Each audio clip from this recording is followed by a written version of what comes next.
Mr. Parrish. May it please the court, Ms. Soich.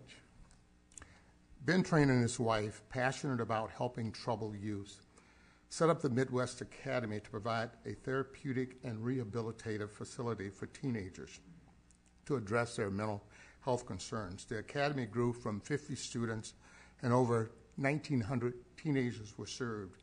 Only one student accused him of any sexual misconduct. These kids had struggles at home, academic struggles, dishonesty issues, mental health issues, high-risk sexual activities, and other complex issues. KS's journey to the Midwest Academy was complex, difficult, tortuous through a troubled home environment with her natural parents, Department of Human Services in Oregon and California, custody of her grandparents in Kansas, eventually ended up being adopted by an aunt and uncle in Wisconsin, where for years she would run away to Chicago before ending up in the Midwest Academy. Her specific allegation against Mr. Trane was made on November 24th after KS was denied a visit with her natural sister. The denial by Midwest Academy occurred after the adoptive parent intervened on November 23rd to prevent the visit. Although approved to visit the natural parents, KS refused to go. Instead, KS demanded a visit with her natural sister, which was denied. After a suicide attempt, KS was placed in a control room for observations. With the investigation of the FBI, the DCI, and local law enforcement, not one scintilla of evidence was found to support KS's allegations other than her statement. There was no witnesses, no DNA, no digital trial, or any documents after all the documents had been seized. The heart of Mr. Trane's defense was to establish that KS statements alleged against him were false and to attack her credibility. And the state did not have a scintilla of physical evidence, DNA witnesses, or any 404B evidence to support this statement. But you had direct testimony, and ordinarily, we all agree ordinarily direct testimony is adequate. It is, and it came back as a lesser included offense, even with direct testimony and without the 412 motion, which is the issue that I believe this court should direct itself to. The 412 issue was a critical issue in this case, and you can't read the 412 issue without looking at the motion for new trial testimony with related to the 412 issue, which I believe you can look at without getting into the ineffective assistance of counsel claim. So if you look at the 412 issue and how the district court judge handled that, you'll have to see this aspect of it. Everyone knows that the discovery was coming in late. Now, the district court judge says, well, I wasn't really following because there were other judges who were making rulings before us. There was no... Mr. Parrish, didn't your client know about the allegedly false allegation against the adoptive parents beforehand, even without the benefit of the discovery?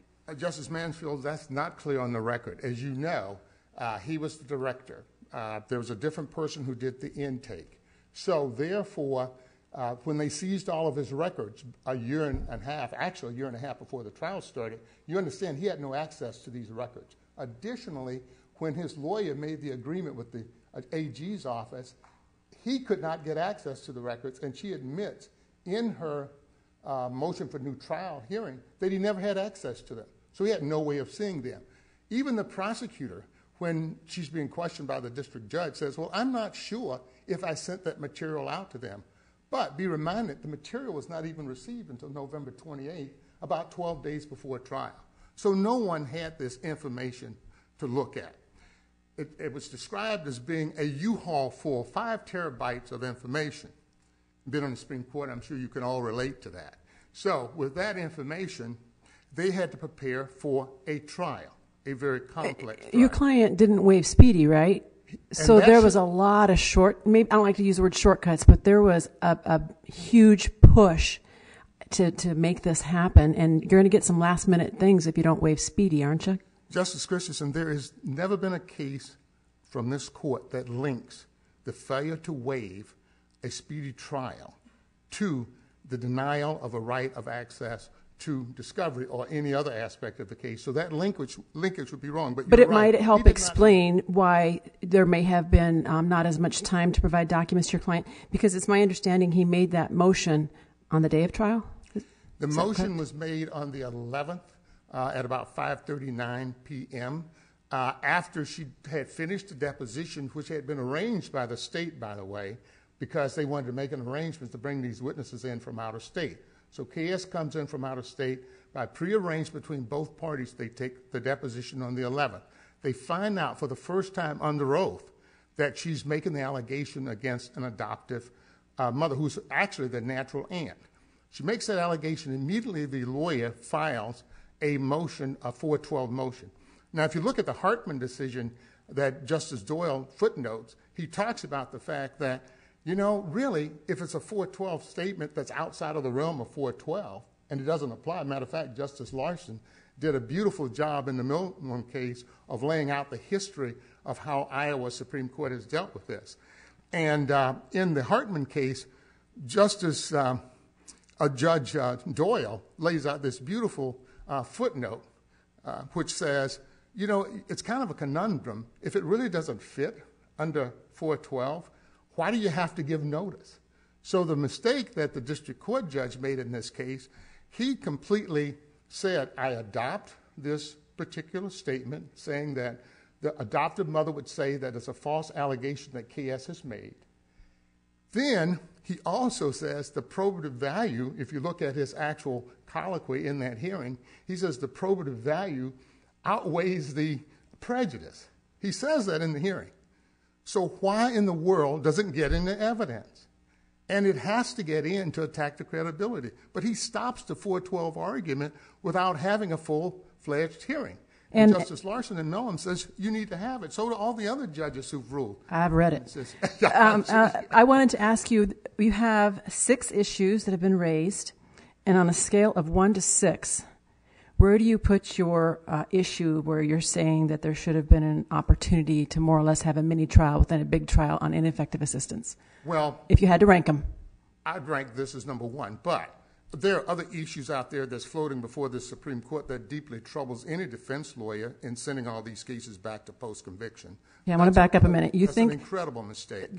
For a court on the heels of the trial, because motion for new trials usually relatively quickly afterwards, witnesses have dispensed, things are winding down, and usually it's the same attorney. This case is unique. There were 2 different attorneys. And that's what but usually it's the same attorney. How the heck are you going to do that?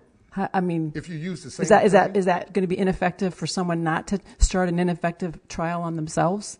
It's not. It's a rare occurrence, and I think in our brief we lay out some of the statistics and how often this comes up. It's a rare occurrence.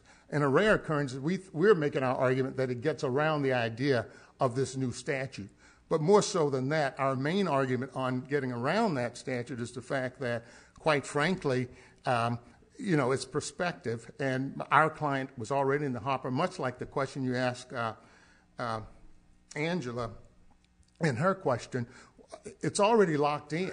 He's already prepared his case. He could have filed his post-conviction if he knew in advance that this statute was going to take effect and how the court was going to interpret it. Not only that, but what the court needs to remember, these folks sit in prison under post-conviction. They sit in prison, and they don't have lawyers out there to help these people in post-conviction. Who's going to do the work? So if this court does not take up the mantle of protecting these folks on plain error, or take up the mantle of looking at ineffective assistance of counsel, to go back to Justice Larson's case again, where he talks about this was such a terrible mistake, it perhaps should have been looked at by the court on direct appeal. So to take the idea that we should just ignore these folks, these 70% of the population without any lawyers to protect them, are going to be sitting around while this court, looking at this on paper, seeing that a horrible mistake was made, knowing that the effect of not making a decision by plain error or looking at ineffective assistance of counsel, we send these people back to prison to sit for 2 years. Who's going to be the beneficiary of that? The poor people. It's not going to be the rich people. It's going to be the poor people sitting there while they look for lawyers or get transcripts typed up or get other factors coming up. It will be a horrible decision for this court. Now, my time is up, but my number one issue is the fact that the 412 hearing was not held. The judge abused his discretion, and on that basis, the case should be remanded in order for the full hearing to determine whether or not that credibility question should have been presented to the credibility should have been presented to the judge so he could make an analysis under 412. Under the 412 analysis, the adopted mother's statement would have come into the record and could have changed the whole complexity of this case. Thank you. Mr. Parrish, thank you as well. Ms. Soich.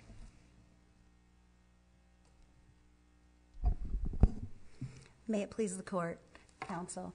Good morning, Your Honors. I am Sheryl Soich, and I represent the state. I'd like to briefly address the issue Mr. Parrish spoke of as his number one issue before moving perhaps to the new trial issue as a vehicle for litigating ineffective assistance of counsel.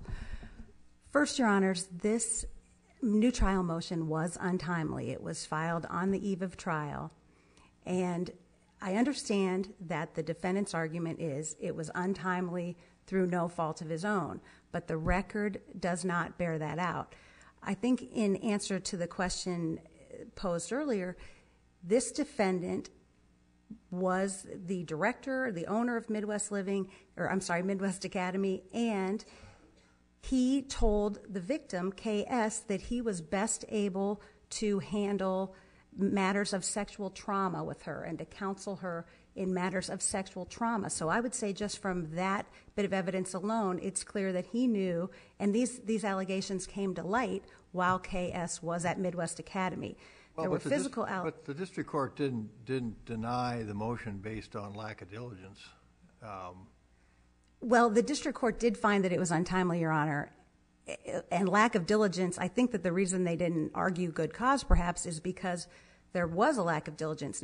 Denise Timmons, the prosecutor, indicated that while some of the discovery, the huge amount of discovery, came to light for the defendant on November 28th, the day after the pretrial conference, that on November 1st, she had also received, defense counsel had also received a good bit of discovery, and that these false allegations were in that discovery, not to mention the fact that this defendant was on notice that this evidence existed. What do you make of the district court, the aspect of the district court order that talked about it not being relevant and so forth? It struck me as wrong. Help me with it. Your Honor, I'm not sure. I think the district court thought, I don't have much information on this. They're kind of an equipoise because we have, on the one hand, the victim never recanting that the sexual abuse allegations occurred and that against the adoptive parents.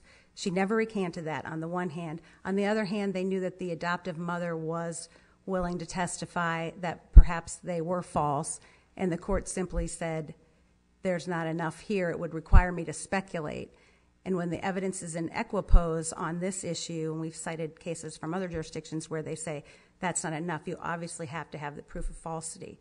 And again, I think that the court's bottom line was, this is untimely. We have jurors who have just been selected. We don't have time for this mini trial within the trial. They haven't really shown anything that shows proof of falsity. Therefore, we're going to just stop it at that point. Why should this evidence be treated any differently than other prior acts evidence? If in the 404 context we say clear proof standard is satisfied by the testimony of a witness, I mean, if we have a witness who's willing to come into court and say these are prior false allegations, it doesn't seem to me that's a trial within a trial in any different way than we treat other prior act evidence. So, but that would be before the jury would hear that evidence, Your Honor. So it would be an in-camera hearing, which would be a bit of a trial where the jurors wouldn't hear anything. With the clear proof, I think it's an easy decision for the trial court to determine there is clear proof if there isn't. But here we have to weigh competing interests, competing statements, and the court simply found, I think mostly on the basis that it was untimely, that this further inquiry just wasn't warranted.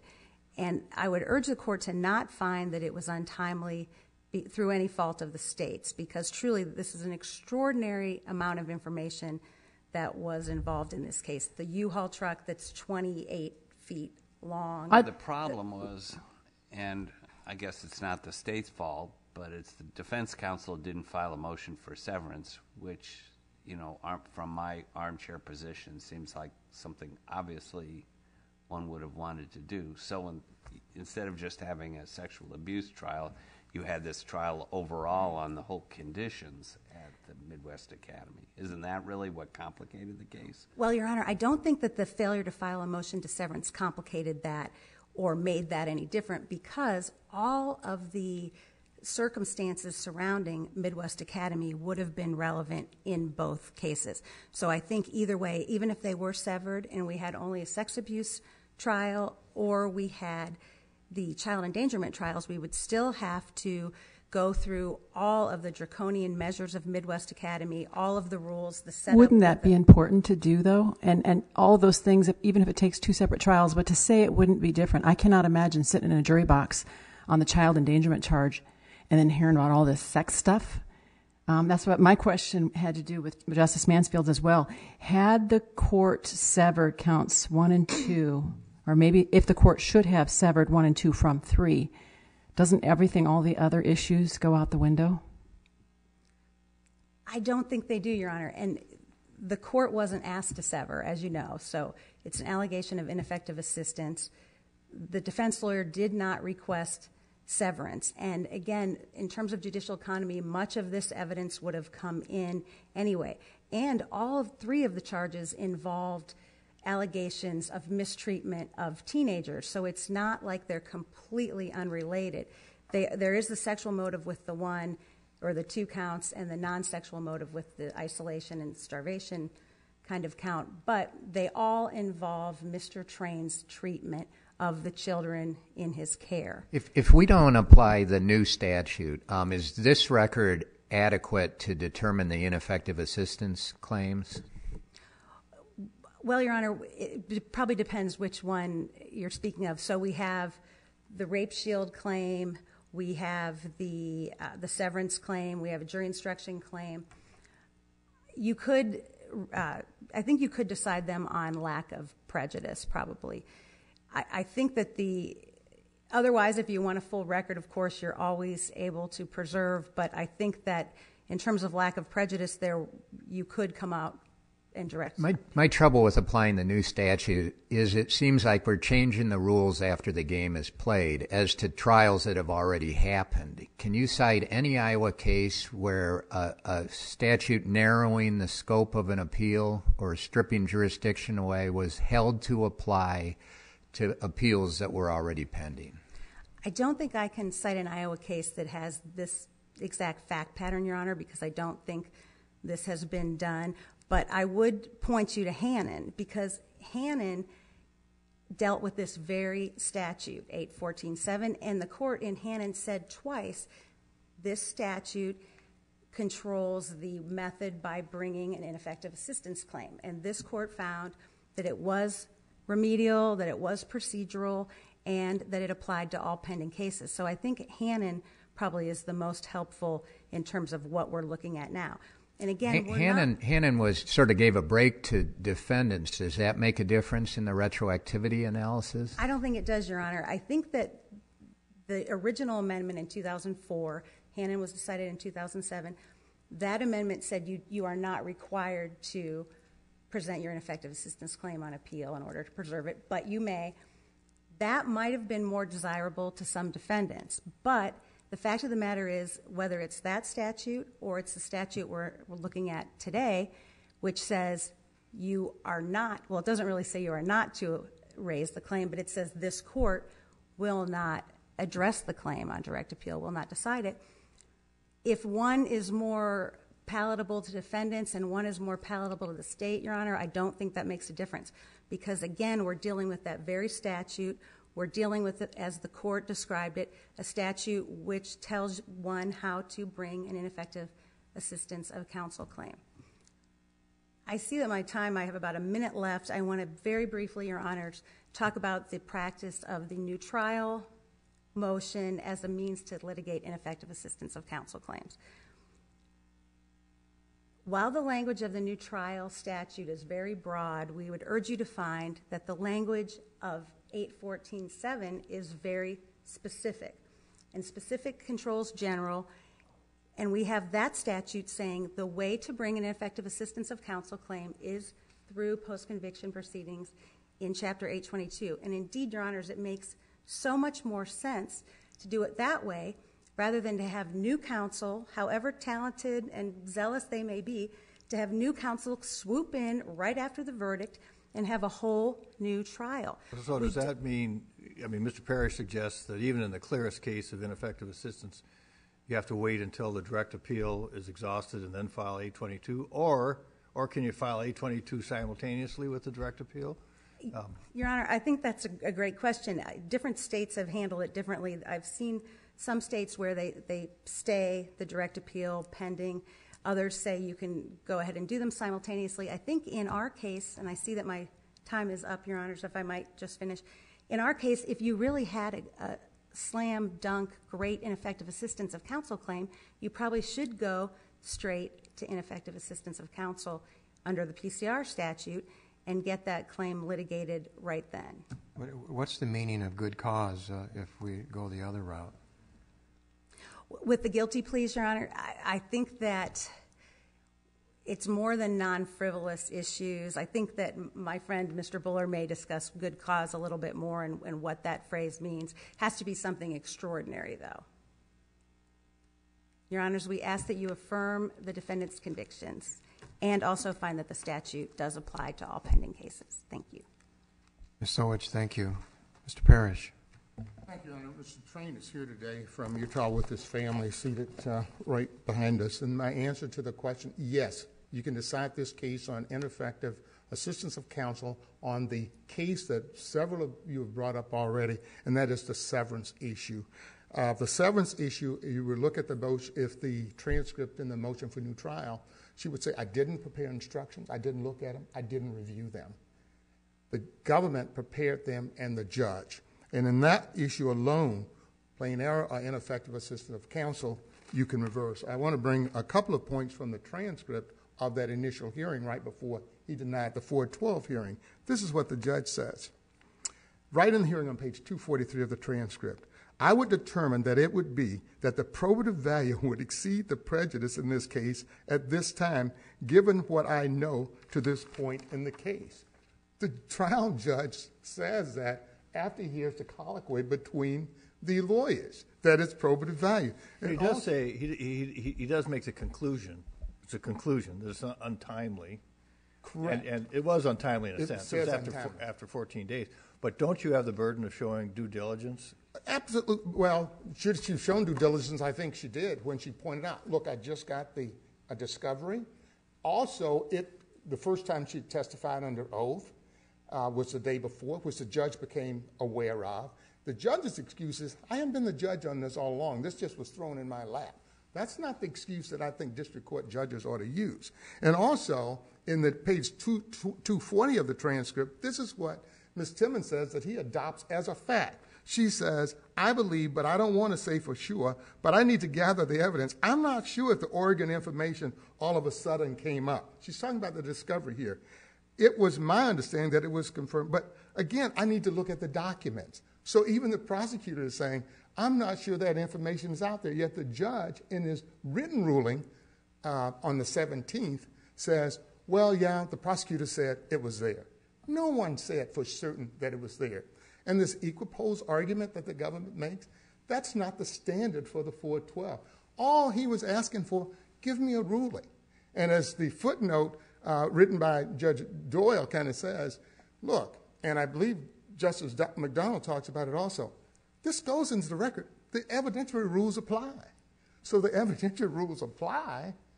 What is the problem? This evidence goes in, and you're going to tell me that it wouldn't make a difference if the adoptive mother who brought her to the academy, who indicates that these claims were not made until she got to the academy and they were false, accusing this adoptive mother and natural aunt of sex abuse would not be significant to a jury? If that's not significant in a case where without that information the jury didn't find 2 allegations of sex abuse that he'd had intercourse with her, the final charge was assault with intent, which is an aggravated misdemeanor. So without that, the jury came back with a lesser included. With that credibility question, and again, I keep going back to the Milton case, Justice Larson lays it out. He says, this is the very information that you need in a he said, she said situation. And I go back and concede the fact that, yes, this is the kind of case it was. But in that kind of case, if credibility does not come in, or you can't attack a credibility, you just will pack all your cases in dealing like this. That motion should have been granted, the hearing should have been given, the regular evidentiary rules should have applied, and in this instance, that testimony should have been presented to the jury. It was critical, it was absolute, it was the key to his defense. Without that, he didn't have a prayer. Thank you, Your Honor. Unless there are some questions, I see. I have one further question. Sure. Assuming we find a problem on severance, does that mean that all 3 counts need to be vacated, or does it just mean that count 3 is infirm? I think all 3, and I'll tell you why. It prejudiced, as the questions have been posed, it prejudiced all aspects of the case because you were dealing with kids stuffed in a room without any supervision for a lengthy period of time. That impacts the first issue is whether or not he mistreated other kids. And you know that the issue that this court often deals with, those elements don't merge. You know, I could see if there were some elements that kind of merge, but there are none that merge in this case. That's the big problem. I think all 3, and even let's say you decided not to reverse all 3, then I think you would have to look at a remand on the 412 hearing to get back into court. And I also would think if you look at the transcript, the remand should not go back to the same district court judge. And the court has some precedent for that. If you're looking at the transcript, you review it, you can see his conduct and his attitude toward Mr. Trane throughout the trial, and it screams out loudly at the motion for new trial hearing and at the sentencing. Thank you. I'm going to pay for this, but I have a question. Sure. Thank you. You have made it very clear that you're really pushing hard on the 412 issue, right. and I understand that, and I agree. And I asked you a question about what would you prioritize, and you said that mini trial and the mini trial. Can I get you to concede that that's a hard sell, that would be a really difficult thing to do for the district courts? It's not. And quite frankly, I've done it, 40 times? To have that evidence come in, the jury walks out. After the jury walks out, the lawyer sits there with the witness or 2 witnesses. That hearing could have taken all of about, 45 minutes or an hour? Now, I don't know the skills of this lawyer. I could do a hearing like that in 30 minutes. About yourself? I'm talking about the ineffective assistance of counsel trial within a motion for a new trial. Oh, I love that question. I thought you were talking about the 412 hearing. No, that's okay. I'm talking about, the one that you said was number 1, which okay. I'm sorry I misunderstood you. The motion for new trial hearings, they take some time. However, they're unique situations we point out in our brief. They might take 2 days or a day and a half, but it increases the efficiency of this court. Let's say you had a lawyer who brought in and you brought the witnesses, you brought the documents, and you presented in front of the same district court judge, or for some reason had to recuse that judge. You could do that in 2 days, and then you have all your issues coming up at one time, which is really the beauty of the situation. The federal system is much like that right now. If such a hearing is held, does that and findings are made, does that preclude an 822 action later? I don't think it does, but I can tell you what, it really narrows it down. I think the issues would be so narrow at that point. Could you relitigate it in 822? I think it might be precluded. I like that question better than mine. Yeah. I like his question even better than mine. I think it might be precluded, but it really narrows it down. As you can tell, the flow of cases that come up to this court, once you look at them and then you view whether or not there's ineffective, you get rid of those that you can see as plain error or purely ineffective, you send the rest back down. They never bubble back up here. They don't. And so it might be precluded would be my argument. Thank you, Your Honors. Mr. Parrish, thank you as well. The case of State versus Trane is now then submitted, and we'll next hear the arguments in State versus Drain.